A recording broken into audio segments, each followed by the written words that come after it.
Bonsoir à toutes, bonsoir à tous. Je suis ravi de vous retrouver pour cette émission de 20 minutes au carré, votre rendez-vous hebdo pour parler Web3, tech et tout ce qu'il y a autour. Aujourd'hui, une seule invitée, mais une invitée de marque, Marie Robin.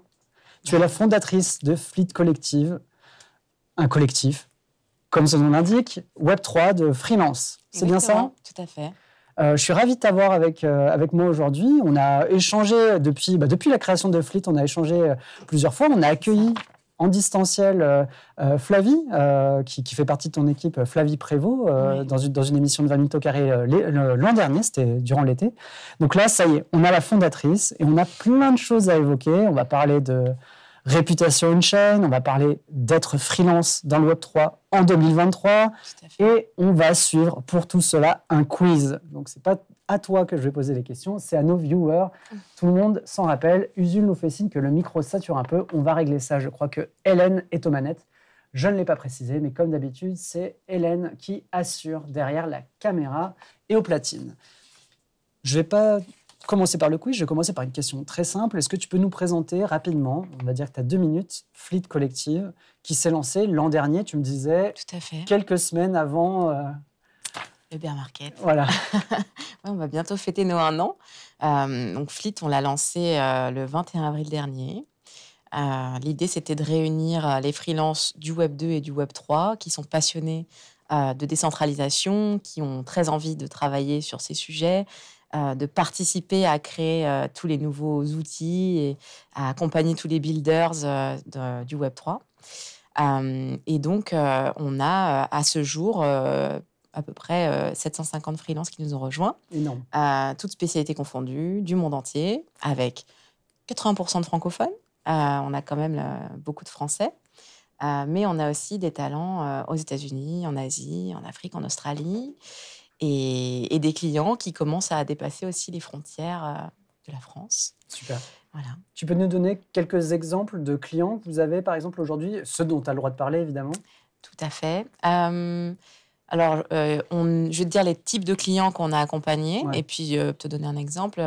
Donc, on a pu accompagner des grands groupes Web 2 sur leur questionnement Web 3 avec des applications marketing, RH, pour commencer à initier des réflexions et puis derrière les mettre en relation avec les bons experts pour mettre ça en œuvre.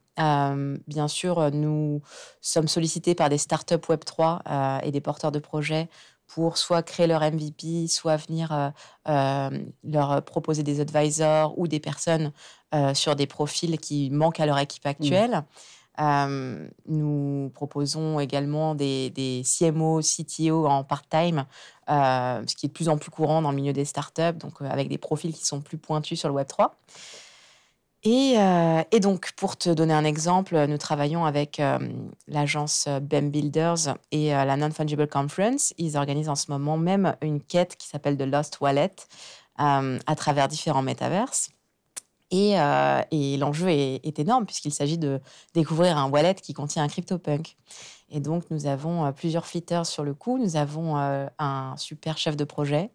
Nous avons un Discord manager, un développeur qui leur a fait un bot ultra sécurisé. Parce que, bien sûr, quand il s'agit de gagner un CryptoPunk et qu'il faut renseigner les indices qu'on a collectés, voilà, on ne veut pas qu'il y ait d'erreur possible.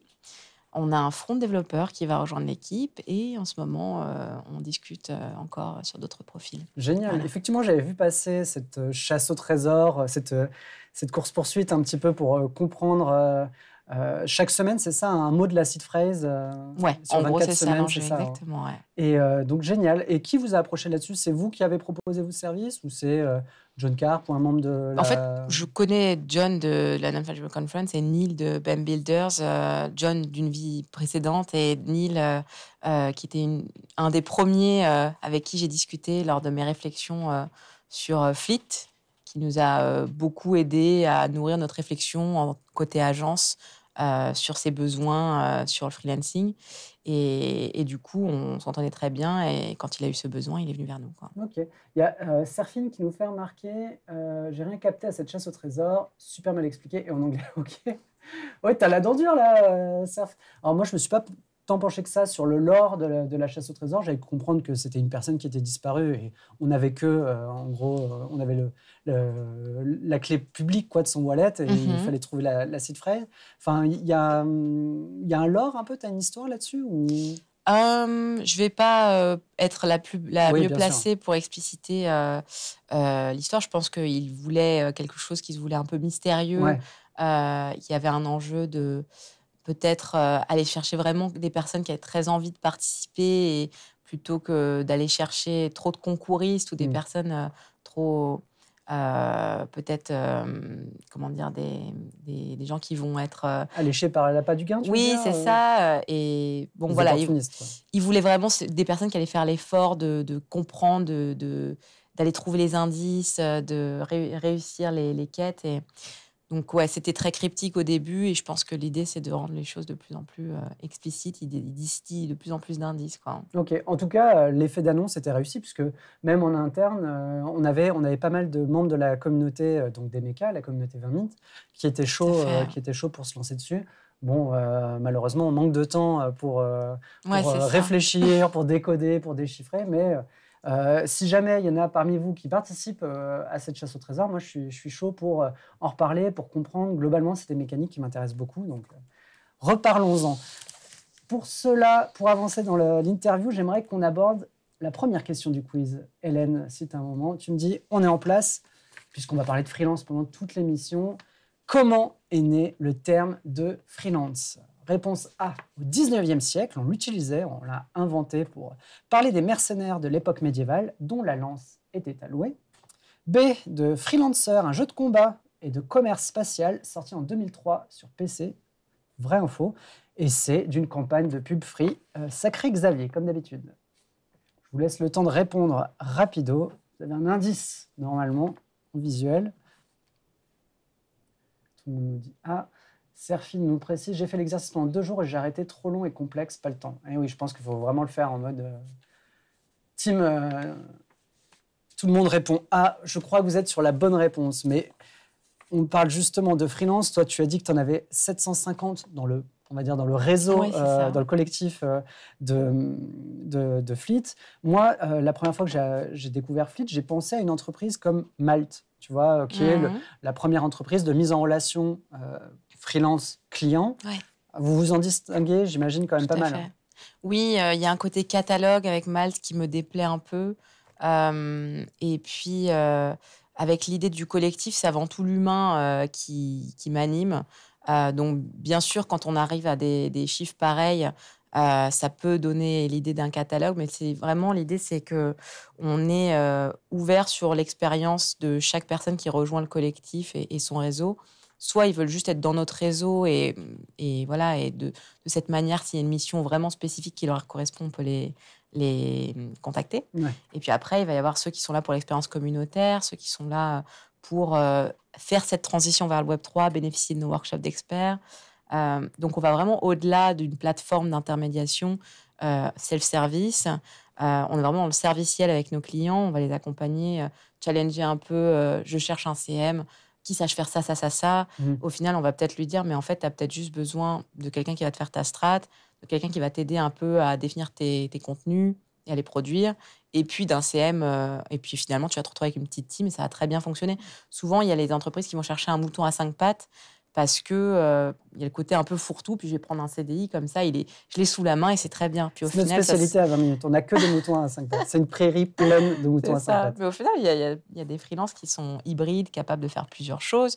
Donc, on peut être smart et composer. Et finalement, au lieu d'avoir un CDI, on va avoir 2, 3 freelances qui bossent très bien ensemble. Et voilà. Comment ça se passe traditionnellement? C'est vous qui proposez en gros le catalogue d'offres, on va dire, de Fleet, ou est-ce que vous êtes plutôt comme bien identifié aujourd'hui dans le paysage Web3 et c'est des clients qui viennent vous voir et vous, en gros, vous établissez une sorte de diagnostic et vous dites, bon, bah, par rapport à vos besoins, vos objectifs, voilà quels profils peuvent être pertinents pour vous. Enfin, quelle est on va dire la base du fonctionnement chez Fleet là-dessus? Typiquement, les entreprises qui ont un besoin viennent vers nous. On a vraiment beaucoup travaillé notre réputation et notre marque. Au-delà du côté collectif, Fleet, on a besoin que ce nom, il signifie quelque chose pour les entreprises et pour les freelances. Nous, ce qu'on vend, c'est de la confiance. Donc, on crée un label. Et finalement, on pourrait dire qu'on cherche à créer un peu le label AOP des freelances du Web3. Et donc, vraiment, ce côté réputation du collectif nous permet d'avoir des demandes qui viennent à nous. Et il y a aussi beaucoup de bouche à oreille grâce à nos freelances qui vont volontiers nous mettre en avant auprès de leurs clients, auprès de leur réseau qui cherchent sur des experts du Web3. Ok. Vous avez un objectif? Là, vous êtes à 750 aujourd'hui. Sur 2023, vous vous dites qu'il faut qu'on passe le cap des 1000? Non, en fait, l'objectif, il n'est pas d'avoir le plus vaste, le plus gros nombre impressionnant, puisque je pense que c'est déjà suffisant comme nombre pour répondre à l'essentiel des besoins qu'on nous cite. On a une 50aine de métiers identifiés au sein du collectif. Donc, ça commence à faire pas mal de personnes sur chaque métier. Mon enjeu à moi, c'est de connaître un maximum de mes freelances sur les différents métiers qu'on nous demande et d'être en mesure de les aider à qualifier leur profil en collectant des NFT qui vont leur permettre de construire leur réputation on-chain. Oh là là, mais tu prends de l'avance. Désolée, je te regardais, je savais que j'allais mettre les pieds sur la... C'est très bien. On va parler de réputation on-chain, mais je cale cette question-là sous le canapé, on en parlera plus tard. En tout cas, donc, pas d'objectif d'atteindre les millions de freelances non, en fait, Malte, si j'arrive à 200 freelances que je connais très bien, je suis très contente. Ouais, voilà. Ok, très bien. Mais ça nous amène quand même à la question 2 de notre questionnaire. Je ne dévierai pas de ce quiz, je préfère te prévenir. On va pouvoir parler de on-chain reputation. Pas de souci. La question 2, et vous allez voir où je veux en venir, c'est combien y a-t-il de freelance en France en 2021? C'est les derniers chiffres. Réponse A, 1,2 million. Réponse B, 110% de plus qu'en 2011. Attention, il faut faire le calcul. Réponse C, 4 millions selon la CGT, 300 selon la police. Je vous laisse le temps de réfléchir. Yulius c'est à fond, il dirait direct réponse C. Réponse B. Serfine, t'es plutôt bien. Ah, mais la C est tentante, nous dit Elven. Oui, je sais. Sachez que je vous gâte quand même pas mal sur le quiz cette semaine, puisqu'il y a certaines questions où 2 réponses sont valables. Il y a 2 réponses sur 3 qui sont bonnes, et c'est en l'occurrence la A et la B qui sont bonnes, puisque 1,2 million, c'est exactement 110% de plus qu'en 2011. Ce qui nous amène quand même, on a parlé du chiffre, on va parler de la qualité. On a évoqué les quantités, là je veux parler qualité. Tu as parlé de 50 métiers différents que vous avez répertoriés chez Fleet, mais aujourd'hui, c'est vrai que quand on parle de métiers du Web3, on a accueilli Jean-Luc Lasquelet qui a lancé les concours d'éloquence, qui a lancé aussi le concours des talents de la blockchain, et nous-mêmes, on a eu Sylvain Cariou de Crystal Chain qui nous disait « Je galère à trouver des développeurs Web3 ». Globalement, il nous disait c'était ça, c'est souvent ça les besoins. Ouais. J'imagine qu'on n'a pas besoin que de développeurs dans le Web3. Bah non, tout à fait. Tu imagines bien. On pense tout de suite aux développeurs pour créer une DApp ou un DAO, écrire un smart contract. Évidemment, tout part du code de ce qu'on va écrire sur la blockchain, mais il faut aussi des personnes pour poser les bonnes questions. Les consultants blockchain vont avoir leur rôle à jouer. Il va falloir réfléchir s'il y a un token, à l'offre de ce token, à l'utilité de ce token, au type de token qu'on va créer. Donc là, on va aller chercher des experts tokenomics. Et en fait, on peut détricoter le truc longtemps, quoi. Le développeur, c'est un des rôles très importants. Et bien sûr, c'est le point de départ de tout, puisque à partir du moment où il y a plein de blockchains et il commence à y avoir des langages différents, il y a l'enjeu d'avoir des développeurs qui parlent le bon langage, qui sont intéressés par votre projet, etc. Et il y a quand même, à l'échelle du monde, il y a 18 000 ou 25 000 développeurs Solidity sur des millions de développeurs Web2. Donc voilà, on a un enjeu de effectivement onboarder plus de développeurs du Web2 sur le Web3. Ok. Et en termes de profils différents, on a parlé donc du coup des différents types de développeurs Web2 qui viennent vers le Web3, le fait d'avoir plus de développeurs Web3 à la base aussi, mais j'imagine qu'il y a d'autres corps de métier qui sont concernés, des CM, des producteurs Twitch. Tout à fait. Est-ce que tu peux me détailler vraiment, en gros, là où il y a le plus de besoins, puisque par exemple au sein de la communauté 20 Mint, je sais qu'il y a des gens qui ont des velléités de reconversion dans le Web3, même si j'imagine que tes clients attendent d'abord des profils seniors. Enfin, ils espèrent souvent travailler avec des gens qui ont un peu plus de bouteilles. Mais bon, en fait, il y a une vraie opportunité de se former dès maintenant pour rapidement monter en compétences, se faire la main sur un maximum de projets, Dans le Web3, il y a beaucoup cette culture de j'apprends en faisant. Il y a des opportunités de contribuer à des DAO, de contribuer à des projets avec de l'equity en token, en NFT. Et donc, ça retire un peu la pression d'être face à un client qui tout de suite veut la personne la plus Bien sûr. avancée sur ces sujets. Et de vraiment arriver en disant, bah, si j'ai fait quelque chose, regarde, puis il y a des personnes qui peuvent attester que c'était bien, etc. Donc, sur les métiers, pour revenir à ta question, bien sûr, il nous faut des développeurs. Il nous faut des consultants blockchain, des personnes qui vont faire des audits de faisabilité sur vous arrivez avec une idée, bah, OK, est-ce que c'est faisable, dans quelles conditions, est-ce que c'est souhaitable d'aller vers ça ou pas. Il faut également penser à intégrer des profils de product manager, des personnes qui savent faire discuter les équipes design, business, marketing et dev. Donc, c'est leur rôle pour dérisquer un projet plutôt que de foncer. J'ai cette vision, je fais mon cahier des charges, on développe et on se pose des questions plus tard. C'est vraiment, en fait, et vous avez peut-être sous la main des personnes que Bien vous sûr. pouvez interroger, qui sont vos futurs clients et construire avec eux. Ça m'amène au sujet des communautés. Les communautés, on en parle beaucoup dans le Web3. Et en fait, c'est mon sujet de cœur. Je suis à la base consultant en strat social media. Et donc, les communautés en ligne, c'est ça qui m'a amené vers ce sujet. Aujourd'hui, on a beaucoup parlé dans les années précédentes de MVP, construire un MVP, une preuve que ton Minimum produit il est viable, adapté, ouais, voilà, minimum viable product. Et en fait, moi, j'adore l'idée d'avoir une minimum viable community. Donc, commencer avec 5-10 personnes que votre projet intéresse, qui pourraient être clientes, et vraiment co-construire le truc, les impliquer. Et ça, beaucoup de builders Web3 commencent à intégrer ça dans leur réflexion. Et donc, c'est vrai qu'avec la culture, il faut être early, il faut être OG sur un projet, etc. Bah, c'est facilité. Donc, il y a des vraies opportunités en ayant quelqu'un qui a cette fibre, qui va avoir ce rôle d'être le point de contact avec la communauté, de rapprocher les founders de leurs futurs clients. Et donc, on a énormément de demandes de profils community builder.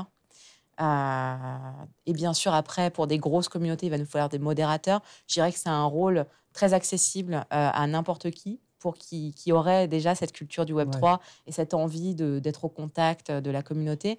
Donc, le rôle de modérateur, c'est un bon point d'entrée. Rôle de community builder, une fois qu'on a un peu plus de bouteilles, si on a un bon relationnel, si on n'a pas peur du contact avec les gens, de gérer les frustrations et de savoir garder une contenance, d'incarner ton client, le projet de ton client, le bon ton, la bonne attitude. Voilà, c'est très stratégique au final. C'est de l'artisanat pour moi, le community building. Hein. On salue d'ailleurs le travail de Radium et de Morsky / Gauthier dans la Commu 20 Mint. Bravo les gars. C'est vrai que tu parles de cible, tu parles de clientèle. Moi, j'aimerais qu'on parle un peu de la vôtre, c'est-à-dire les entreprises avec lesquelles vous travaillez. Mais avant ça, Hélène, j'ai conscience que j'ai beaucoup de questions dans ce quiz, mais vous allez voir, c'est des questions rapides, on va y aller. Question 3, qu'est-ce que la persona? Alors malheureusement, tu vois, nous, on a le retour, mais on n'a pas les petits montages que je m'efforce de faire pour la communauté. A, une expression marketing pour désigner son client cible. B, une sidechain de Solana. Persona, Solana, vous l'avez. C, un masque que portaient les acteurs de théâtre dans la Rome antique. Et oui, on est une émission de culture générale, 20 minutes au carré. Je vous laisse le temps de répondre rapidement. B, et elle a moins de panne, nous dit Julius 0350. Mais je crois, Julius, que tu t'es fait fort aujourd'hui de ne prendre que les mauvaises réponses. Je constate. Et je vous laisse. P2Enjoy nous dit A, Serfine nous dit A, et Hélène nous dit jouer à Persona 5, car oui, il y avait une référence à Persona 5 dans le visuel. Moi, j'aimerais bien qu'on parle justement des entreprises, des personas, c'est-à-dire les cibles que toi, tu t'es fixé comme entreprise au moment de lancer Fleet Collective. Je suis tombé sur un post où tu dis, en gros, que vous soyez le seul des jeunes dans votre boîte ou une entreprise qui a des vraies velléités d'aller dans le Web3, on est là pour vous parler. Et tu as parlé de travailler avec des startups, tu as parlé de travailler avec des grandes entreprises. Moi, ce qui m'intéresse peut-être aujourd'hui, c'est de dire comment tu convertis des gens et des entreprises qui sont intrigués par le Web3, comment tu leur dis, voilà le next step, voilà ce qu'il faut faire et comment tu peux les accompagner? C'est pour ça qu'il y a aussi, on a développé aussi dans notre offre l'approche conseil. Moi, je suis amenée à faire un peu de conseils, à un peu déblayer le terrain, surtout avec des équipes marketing qui se posent la question de est-ce que je devrais faire des NFT, est-ce que je devrais me lancer dans un métaverse. Comme c'est mon métier, je suis en mesure de le faire. Et ça permet, moi, en tant qu'intervenante avec ces équipes marketing, je peux les aider à y voir plus clair et à voir un peu comment ce serait la façon la plus intelligente de le faire. Et après, leur mettre en face la bonne équipe pour mettre en œuvre une recommandation, un concept avec les bonnes personnes. Et après, s'il s'agit d'interagir avec d'autres départements et il y a besoin d'experts plus techniques, pareil, la partie conseil, la partie éducation, pédagogie, elle va être hyper précieuse parce qu'ils ne seront jamais clients s'ils ne comprennent pas, en fait. Et s'ils ne sont pas capables eux-mêmes d'avoir les idées. Donc c'est vrai que la culturation, il y a beaucoup de grands groupes qui ont commencé à investir là-dedans depuis 2021, en fait, et même peut-être avant. Mais en tout cas, ça s'est accéléré avec le boule, évidemment. Et donc, ça tout part de là. C'est s'ils en ressortent et qu'ils n'ont toujours pas compris ou qu'ils sont pas, ils se disent pas ouais, mais pour notre cible, c'est pas. S'ils se disent pour notre cible, c'est pas intéressant. Potentiellement, il y a un manqué parce qu'en fait, ouais, il y a les usages marketing, il y a les usages RH, il y a les usages logistiques. Donc, ouais, il y a plein de façons en fait d'aborder ces sujets, quoi. Et est-ce que vous n'avez pas perçu éventuellement un désintérêt peut-être aujourd'hui pour le Web3? On parle beaucoup du métavers, mais quand on parle du métavers, c'est souvent en mal. Quand on parle des cryptos, c'est souvent en mal aussi. Ouais. Enfin, comment vous gérez ça? On va aussi parler de l'IA, qui occupe pas mal l'écran aujourd'hui. Enfin, finalement, le Web3, il est assez peu exposé. Il est moins exposé qu'il ne l'était il y a 1 an ou 2. Oui, surtout avec l'IA qui est devenue la thématique la plus sexy du moment, avec les chiffres d'adoption de ChatGPT qui sont énormes. Le Web3, on est loin d'être mainstream, mais aussi c'est parasité par les sujets de spéculation, les failles de sécurité. Donc, on est encore très tôt. Ça ne veut pas dire qu'il faut s'en détourner. Je pense qu'il y a cette envie pour les marques peut-être de peut-être utiliser ça comme un coup de RP, et auquel cas, ouais, c'est pas très urgent pour elle d'y aller dès maintenant. Et après, il y a ceux qui build sur le long terme, qui croient vraiment qu'en étant intégrés dans la culture Web3, à comprendre comment ça marche, builder avec les builders, etc. Ça, c'est un intérêt stratégique pour eux par rapport à leur audience. Et donc, il y en a qui vont mettre plus les mains dans le cambouis. Je pense que le problème, c'est que les sujets, la spéculation et les cryptos qui s'effondrent, ou la sécurité, ou les métaverses qui sont pas encore, qui n'arrivent pas encore à attirer les masses, etc. Ça fait qu'on a perdu en route un certain nombre de potentiels clients. Mais malgré tout, il y a des vrais cas d'usage. C'est juste que le métavers, c'était le sujet dans toutes les bouches. Et au final, ce n'est pas nécessairement le sujet qui, dès aujourd'hui, va rendre le Web3 mainstream. Moi, je dirais plutôt qu'il y a un intérêt sur les programmes de fidélité, les CRM.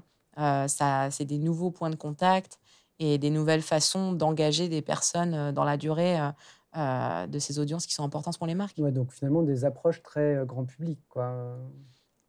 Ouais, ça, c'est pour moi, c'est un sujet. En fait, tu n'as pas besoin de dire NFT pour commencer à l'utiliser, quoi. Bien sûr. Tu vois, Oui, dans il les- faut dans les réduire toutes les contraintes qui pèsent aujourd'hui sur le Web3 en termes de communication, en termes Oui, d'outils. c'est ça. Enfin, c'est plus nécessaire de dire le mot NFT pour les utiliser. C'est plus nécessaire d'avoir un wallet pour accéder à des expériences Web3 côté utilisateur. Donc là, on est en plein dans cette phase exploratoire de trouver les meilleures façons de proposer, d'utiliser ces outils. Le frictionless. Voilà, bien sans sûr. faire peur. Et l'IA dans tout ça, c'est vrai que spontanément, j'assiste de façon assez enthousiaste ou curieuse, tu vois, à l'essor de ChatGPT, notamment de ChatGPT 4, de Midjourney 5. Enfin, en ce moment, il suffit de se pencher quelque part pour trouver une IA sous un coussin ou sous un grain de sable. C'est quand même assez impressionnant. Et je me disais, merde, aujourd'hui, les freelances, c'est peut-être les premières cibles ou les premiers menacés par ces IA. Et au contraire, dans tes posts, en tout cas, ce que j'ai vu, c'est que vous faisiez de la culturation pour des entreprises qui se posent la question de comment utiliser l'IA de façon intelligente pour le marketing, par exemple. Et je me suis dit, OK, c'est une façon, entre guillemets, intelligente de se dire, l'IA, c'est un outil qui peut nous servir à aller plus loin et à mieux travailler. Tout à fait. En fait, L'IA, il y a même quelqu'un sur Twitter qui a dit est-ce que le Web3 en fait serait pas juste le web des IA en fait? Parce que dès à présent en fait on est en plein dedans, on voit que ça va hyper vite et peut-être qu'en fait le Web3 tel qu'on le décrit à l'heure actuelle c'est le Web5, je sais pas. On va pas se prendre la tête là-dessus maintenant, mais tout ça pour dire que ouais c'est un sujet fascinant avec beaucoup de champs d'application. Ça va signer la mort de certains métiers, mais en fait, nous, freelance dans le Web3, ça nous fait pas vraiment peur, puisqu'on est déjà en train de réinventer un peu la façon dont on travaille, et on le fait régulièrement et sans crainte. L'objectif, c'est de s'adapter, en fait, de devenir un professionnel augmenté, que tu sois freelance ou que tu sois côté client dans un de nos workshops. C'est comment j'utilise l'IA pour être plus productif, pour me challenger, pour être plus créatif, plus efficace, perdre moins de temps sur des choses avec moins de valeur ajoutée et vraiment me concentrer mon jeu de cerveau sur comment j'en tire le maximum. Donc, ouais, il y a beaucoup de champs d'application avec l'IA, quoi.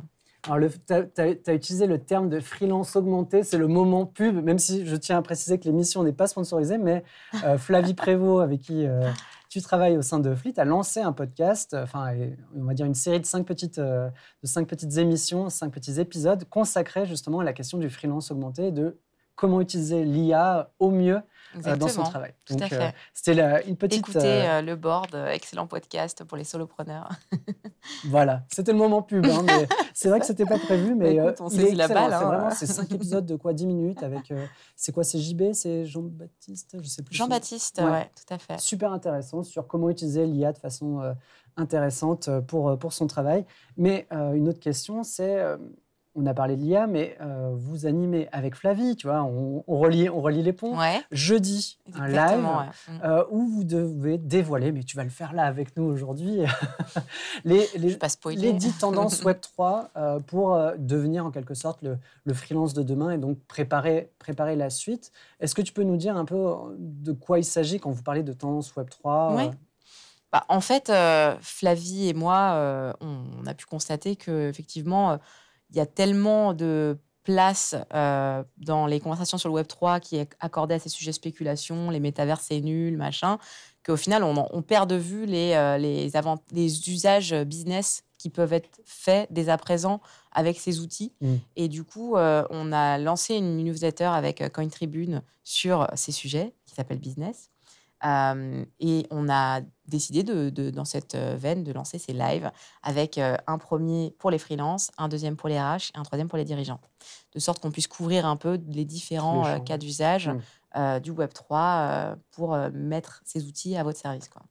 Et donc, pour les freelances jeudi, qu'est-ce que vous allez leur dire à ces freelances sur les tendances du futur? Non, mais je ne te demande pas de me citer les 10, mais tu vois, de me donner quelques exemples, parce que on doit bien en avoir, tu vois, des freelances dans la communauté 20 Mint. Ouais. Et si jamais tu veux qu'ils aillent voir l'émission, il faut que tu leur donnes un peu de grain à croquer, là. Tout à fait.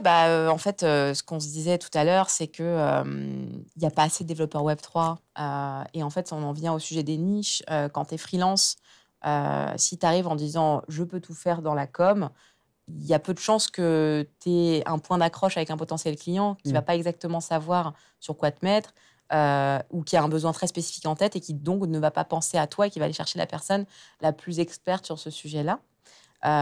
Et en fait, dès lors que tu développes une expertise Web3, tu peux tout de suite émerger plus facilement sur certains sujets. Donc, c'est intéressant de s'y former dès à présent. Après, il y a comment on qualifie quelqu'un d'expert Web3. Et très concrètement, ça va se mesurer à ton activité on-chain. J'ai le droit d'en parler? Tu peux, bien sûr, bien sûr. Donc, quelqu'un qui a beaucoup contribué à des DAO, quelqu'un qui a collecté des POAP, qui veut se positionner sur des sujets mode et Web3, par exemple. On va regarder dans son wallet. Est-ce qu'il a investi dans des digital wearables? Est-ce qu'il a collecté des POAP dans des événements, la Fashion Week Decentraland? Est-ce qu'il a vraiment manifesté un intérêt early pour ces sujets? Est-ce qu'il a contribué à des DAO, au DAO de la marque de L'Oréal, NYX, qui a lancé son DAO pour le make-up dans le métaverse? Vraiment, tout ce qui va attester de... Sa veille et de son investissement dans le Web3. Je ne suis pas que dans ce que je raconte, j'ai vraiment été plus que curieux, j'ai été investie et donc j'ai matière à avoir de la valeur ajoutée sur ces sujets, quoi. Donc, au-delà des compétences et de ce qui est déclaré, hein, de ce qu'on peut dire sur LinkedIn ou sur une feuille de CV, toi, aujourd'hui, tu dis que dans le Web3, effectivement, un des arguments qui peut prévaloir ou qui pourra prévaloir peut-être demain, c'est le fait d'avoir dans son wallet les bons POAP ou les bons NFT. Tout à fait, exactement. Parce qu'en fait, on voit quand on parle avec les gens qui sont dans le Web3, souvent ils commencent leur phrase en disant je suis dans la crypto depuis 2009, depuis 2014, depuis 2016. Et il y a une espèce euh, de respect, bien sûr, vis-à-vis des personnes qui déclarent avoir été là depuis et qui ont vu tout l'historique et qui sont passés par tous les boules, les berles et qui donc peuvent peut-être plus facilement identifier des opportunités ou des choses qui vont retomber un peu comme un soufflet. Donc, qui auront cet historique-là. Donc, un consultant blockchain qui est là depuis longtemps, c'est très bien, tu vois, quand on cherche à avoir cette expérience-là. Donc, oui, on voit qu'il y a de l'importance qui est accordée à ça. Et plus tu as de preuves de ce que tu dis, mieux c'est. Parce que ça ne prend pas longtemps d'écrire expert Web3 sur LinkedIn. Ça prend un peu plus longtemps de vraiment avoir les compétences pour proposer ces services, quoi. C'est quelque chose que vous regardez quand vous avez, par exemple, un freelance qui dit « Tiens, j'aimerais bien rejoindre le collectif Fleet ». Enfin, vous lui demandez… On n'est pas discriminatoire par rapport au fait que tu n'aies pas travaillé dans le Web3. Au contraire, l'idée, c'est d'offrir un espace et des opportunités, des workshops à des personnes qui sont aussi en cours de transition sur ces sujets. Mais par contre, dès lors qu'un client cherche quelqu'un qui a un certain niveau d'expérience Web3, là, bien sûr, ça va rentrer en jeu. Mais j'imagine que ce client-là, il n'en fait pas la demande. Il ne va pas dire « Je veux quelqu'un qui est présent sur les premières DAO, il est sur mon DAO. » Non. Je pense qu'ils ont suffisamment de galères pour trouver les bonnes personnes pour en plus avoir ce genre de prérequis. Mais par contre, ça va être très rassurant pour eux qu'on puisse leur dire ce talent, on pense qu'il est bien pour ton projet de créer un film avec une société de prod en DAO parce qu'il est passionné de cinéma, il a lui-même contribué à un projet similaire.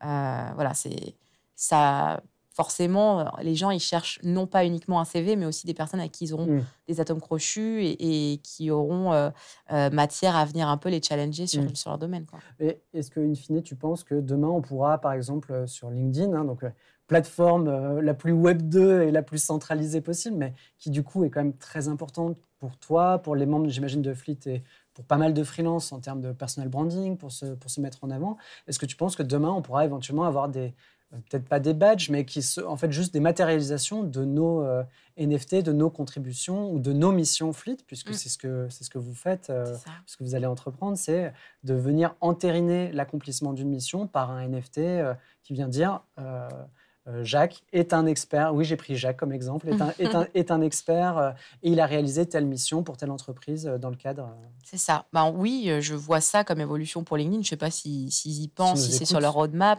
mais je vous conseille de faire ça, LinkedIn. Non, mais par exemple, Instagram qui a intégré les Digital Collectibles, oui, ça ferait sens que LinkedIn intègre aussi des preuves on-chain de travail. La complexité, ça va être dans la forme. Il n'y a pas vraiment de standardisation de ces différentes preuves. Il y a plein de typologies de preuves possibles. Donc, nous, chez Fleet, on délivre une carte de membre sous la forme d'un NFT non transférable. On délivre des NFT non transférables qui sont intitulés du nom de la contribution qu'un freelance a fait dans le cadre d'un de nos projets internes ou dans le cadre d'un projet avec un partenaire ou un client. On peut délivrer des recommandations sous la forme d'un NFT, encore une fois, pour dire pourquoi c'était bien de bosser avec cette personne, de sorte qu'il ait aussi un peu matière à parler de ses compétences soft skills. Et donc, du coup, l'enjeu, c'est vraiment de standardiser ça, de sorte que derrière, on puisse avoir quelque chose de réutilisable facilement, de lisible facilement. Donc ce CV un peu Web3, donc ce CV qui est ancré dans la blockchain, c'est vrai qu'en termes de traçabilité, de certification, par exemple de diplôme ou d'expérience, moi j'ai fêté mes 10 ans dans l'entreprise, je ne demande pas un badge pour ça, mais je me dis oui, je pourrais très bien dire demain que j'ai travaillé 7 ans au monde sur LinkedIn et à moins qu'il y ait des gens qui viennent fouiner sur mon profil et qui fassent très attention, personne n'y trouvera à redire. L'avantage de ce genre d'expérience, c'est que l'émetteur, donc Le Monde ou en l'occurrence 20 minutes, c'est lui qui va me dire, à mon arrivée à 20 minutes, il va me donner peut-être un NFT et au bout de 5 ans ou 6 ans, il va me dire, voilà, un badge qui confirme que tu es bien journaliste chez nous, ou peut-être qu'il sera renouvelé. C'est des choses auxquelles tu crois en dehors, on va dire, de l'écosystème Web3 pour demain? Oui, mais je le vois pas comme une réplication du CV actuel. Mm. Je pense que le CV actuel, il est extrêmement limité. Il nous enferme dans des intitulés de poste salariés. Et au final, les recruteurs, ils prêtent beaucoup d'attention à ça. Et quand on a des profils un peu hybrides qui sont capables de plusieurs choses, ils se retrouvent limités dans leurs opportunités. On va leur dire, bah, faudrait d'abord que tu aies une expérience du nom de ce que tu veux faire, alors que tu as fait tout ce qu'il faut pour, mais tu n'as pas le bon intitulé. Ouais. Donc, on va privilégier un candidat qui, mais c'est complètement en décalage total avec la réalité des profils qui sont sur le marché et qui ont pas uniquement, qui vont pas forcément uniquement avoir des projets chez un employeur en salariat, qui ont de plus en plus des side projects, qui vont tester des choses en entrepreneuriat, monter des boîtes, contribuer à des DAO. Mm. Donc, en fait, ce qui va être plus intéressant, c'est non pas genre, est-ce que tu as été chef de projet technique et combien de temps tu es resté assis dans ton job de salarié? Je dis pas que c'est forcément que tu es forcément resté assis, mais tu vois, c'est quelles ont été tes réalisations en fait. En entretien, c'est ça la question qu'on va te poser, c'est quoi les gros milestones, à quoi tu as contribué et c'est quoi les langages avec lesquels tu as pu travailler en tant que développeur?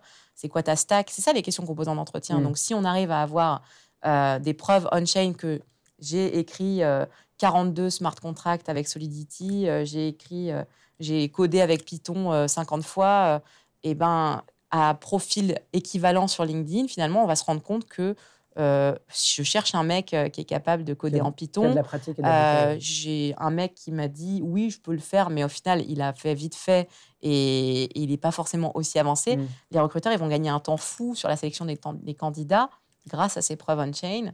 Et derrière, libre à eux de leur faire passer des tests de compétences. Mais nous, l'objectif, c'est vraiment d'arriver comme interlocuteur de confiance en disant, en fait, oublie les tests de compétences. On a déjà éprouvé la compétence de ce talent avec des preuves de ses compétences, hard skills, soft skills.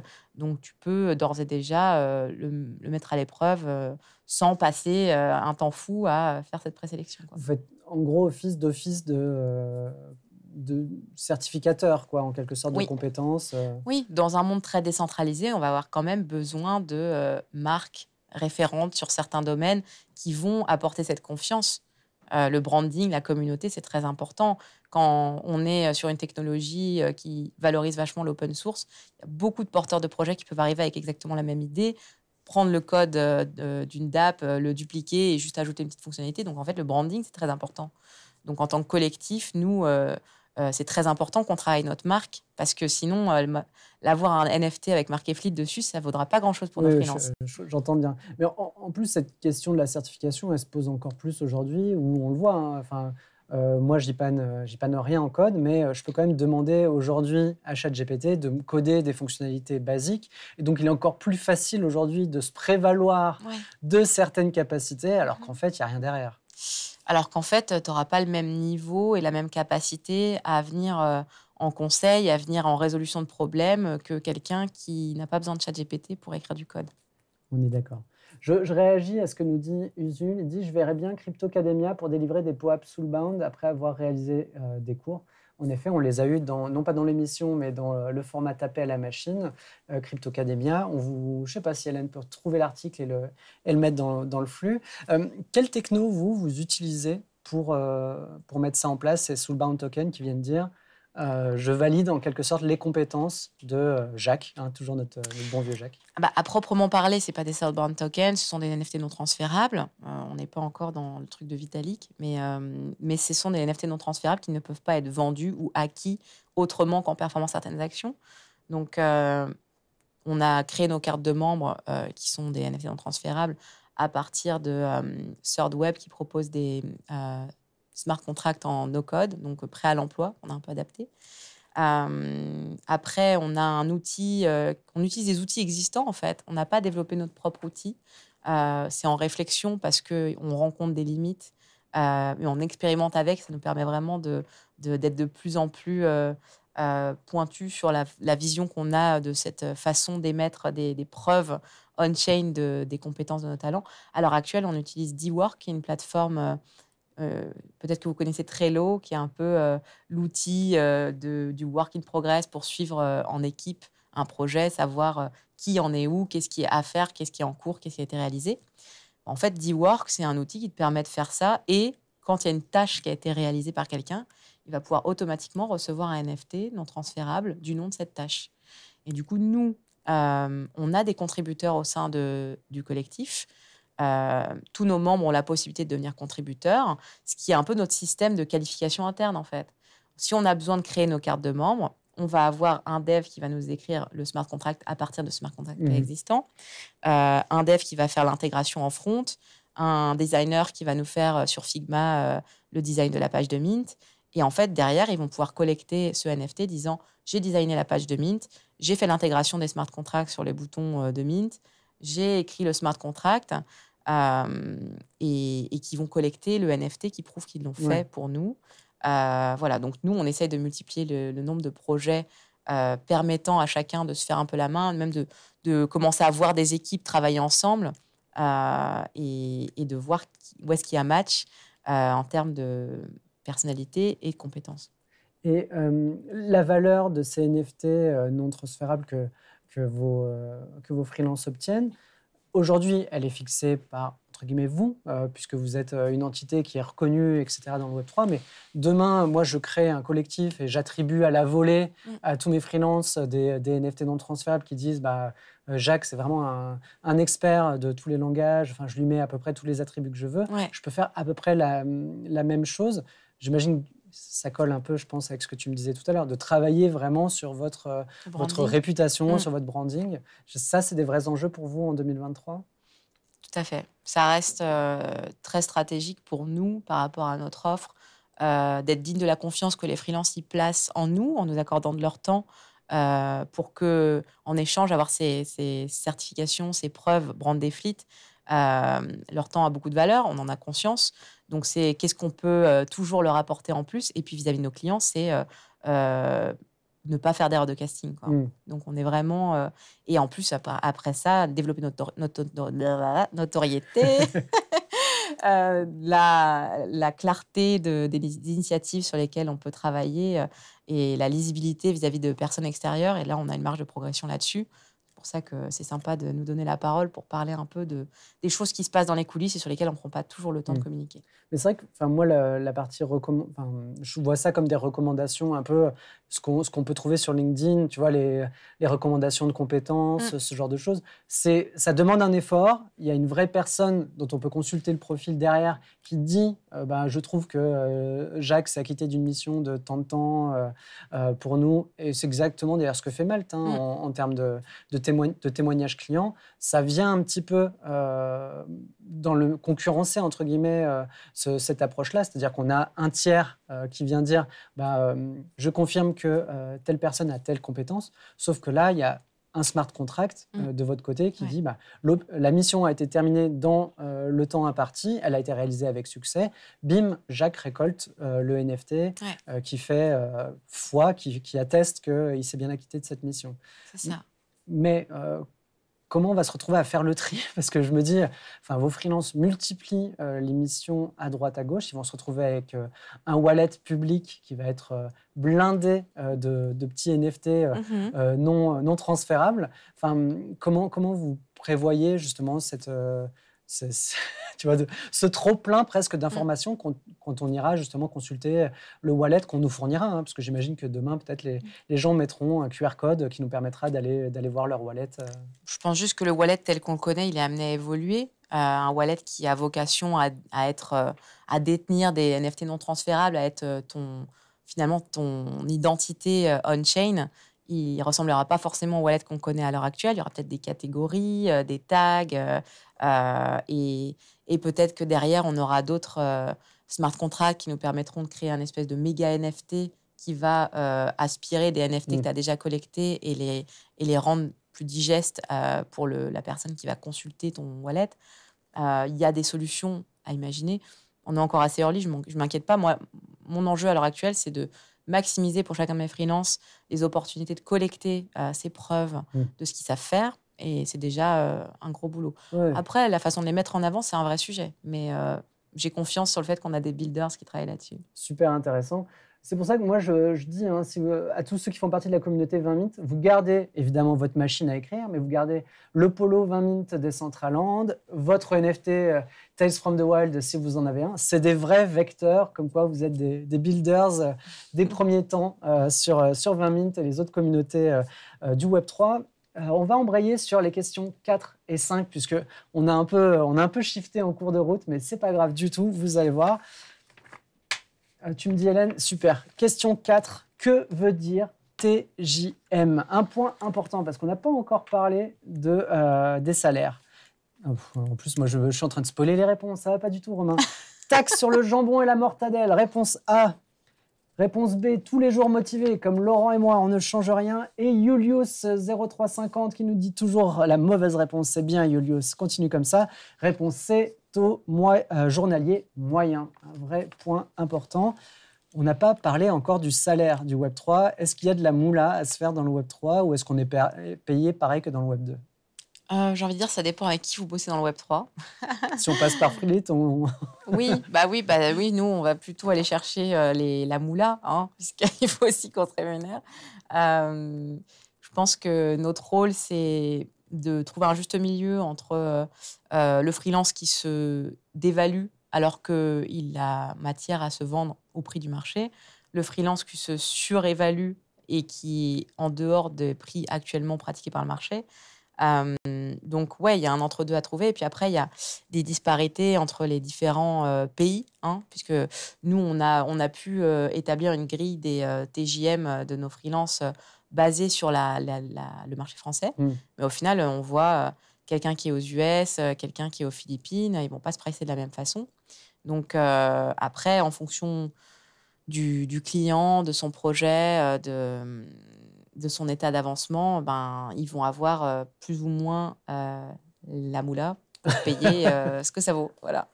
Vous acceptez le paiement en crypto-monnaie chez Fleet? Nos freelances sont libres tout à fait de dire moi, je veux bien être payé en crypto, etc. Et nous, on peut envisager un paiement en fiat. Ok. À l'ancienne. Ouais. Mais tu vois, c'est... Bon, à l'heure actuelle, on est une entreprise de base, on n'est pas encore un DAO. On réfléchit à créer notre DAO, donc on est en migration sur nos outils, sur nos process, et à terme, ça fera sens. Mais bon, chaque chose en son temps. Comment vous fonctionnez? Vous êtes apporteur d'affaires, vous faites également de la formation, vous êtes un collectif, même si tu parles d'entreprise, c'est vrai qu'il y a plusieurs choses qui viennent se juxtaposer. Vous prenez quoi? C'est 10%, c'est ça? 20%. 20%. Ouais. Et sur, en gros, tout ce qui rentre... Alors, quand on va placer un talent ou une équipe, on va rajouter 20% au montant de ce qui est facturé. Très simple. Voilà. Et quand là, par exemple, vous vendez tout un dispositif, c'est pareil, vous fonctionnez sur le même... Oui, si c'est une équipe de freelance, oui. Si moi, par exemple, je fais une prestation, une formation ou du conseil, c'est différent. Mais l'idée, c'est mettre en avant le plus possible nos freelances, quoi. Ok. Alors, on a assez parlé de moula, même si on se garde peut-être ça, tu nous diras pour le retour. Et comment se rémunère Fleets, nous demande Serfine, fille sur les contrats de mise en relation. Ah, caramba, voilà, on parlait des 20%, on est d'accord. Exactement. Question 5, Hélène, tu me dis, qui a inventé le personal branding? Ce sera le dernier thème de cette émission. A, Gary Vee, le fameux. B, Peter Montoya dans le livre The Brand Called You, paru en 2002. Réponse C, Jacques Séguéla en 1982 dans Hollywood lave plus blanc. Un vrai livre, pareil, des vraies infos, avec un concept de marque personne, d'incarnation déjà assez fort. Je vous laisse le temps de répondre à tout ça. On attend. Il n'y a personne qui se jette sur son clavier, c'est mauvais signe. Hein. Serfine qui donne waouh, dur sans Google, exactement. Serfine sans conviction, on est pas mal. Allez, je vous laisse encore quelques secondes. Elven qui tâte le terrain avec un C point d'interrogation. Ça, c'est ça quand je donne des pistes qui font toutes trop crédibles. Bon, Gary Vee, c'est un peu trop tôt, je pense, pour que ce soit lui qui ait développé ça. Mais en vrai, il y a plusieurs bonnes réponses, même si Jacques Seguela, ce n'est pas lui qui a inventé ou qui a créé le terme de personal branding, c'est plutôt l'inverse, hein, c'est plutôt l'entreprise incarnée à travers un individu. Mais bon, Peter Montaya, on a un autre, c'était Tom Peters, à peu près en 2001-2002, on a plusieurs acteurs fondateurs du personal branding. Mais bon, tout ça pour nous amener un peu à la fin de l'émission. On a dit le personal branding, on pourra le faire on-chain avec son wallet qui mettra en avant ses expériences. Mais LinkedIn reste, j'imagine, un vecteur ultra important en termes d'affaires, en termes de visibilité, de vitrine. Toi et Flavie, vous y passez pas mal de temps. Hein, vous publiez à peu près tous les 2-3 jours sur LinkedIn. Ta recommandation, on ne change pas là-dessus, c'est de dire qu'il faut que vous soyez sur LinkedIn?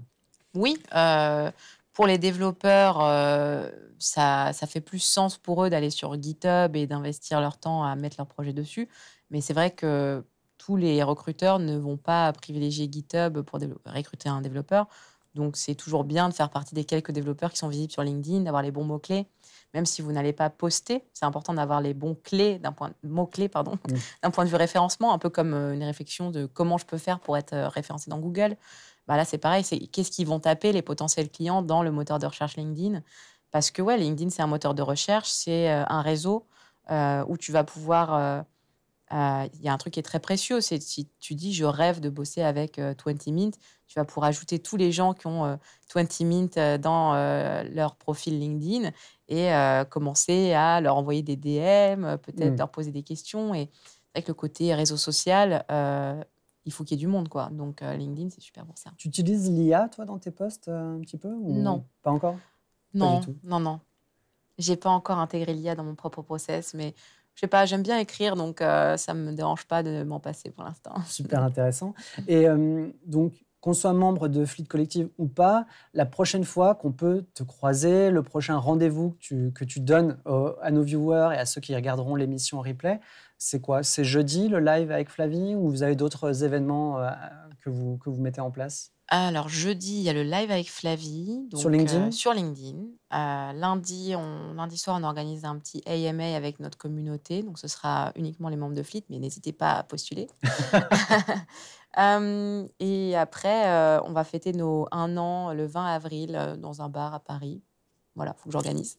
Donc, ceux qui sont partants, suivez Fleet pour avoir les infos. Alors, quand tu dis suivez Fleet, c'est suivez Fleet sur LinkedIn? Sur Twitter, sur LinkedIn. Voilà. Et puis, si vous nous rejoignez, bien sûr, on a un Discord après. Est-ce qu'il y aura un POAP à la soirée, Oui. que vous faites? Oui. Évidemment. Oui, bien sûr. Très bien. Designé par moi sur Canva, attention. Parfait. OK, ouais, donc du vrai... Ah ouais, made in Fleet, quoi. Super. Eh ben, écoute, merci beaucoup, Marie. C'était top de t'avoir avec nous. Moi, je vous donne rendez-vous la semaine prochaine. Merci à Elven, à Serfine, à Usul, à Julius, tous ceux qui étaient là. 28, pas dispo le 20 avril, nous dit Elven. Zut. Ah, zut. Bah écoute, on va décaler. Hein. On va refaire ça. On fera ça une autre fois. Ou alors dans le métaverse, Exactement. une autre date, voilà. En tout cas, oui, il faut aussi qu'on réfléchisse à 20 minutes à faire un événement en réel, in situ, qu'on se croise tous. Matthew devait passer nous voir ce soir, mais ça n'a pas pu se faire. Donc déjà, on le salue aussi. Et Sari Marcus, salut. Et merci encore pour cette belle soirée. On remercie également Hélène, hein, qui a géré ça comme une chef. Je crois qu'on n'a pas eu un seul problème de micro, encore une fois. On est sur une lancée méga. Moi, je parie que dès que Laurent va revenir et qu'il va reprendre le micro, tout va se casser la gueule. Mais voilà. Sur ce, je vous donne rendez-vous la semaine prochaine. C'est encore moi qui, je pense, serai à l'animation. On va recevoir les gars de CryptoClay et Laurent Bénichou. Ça va être très, très chouette. Salut!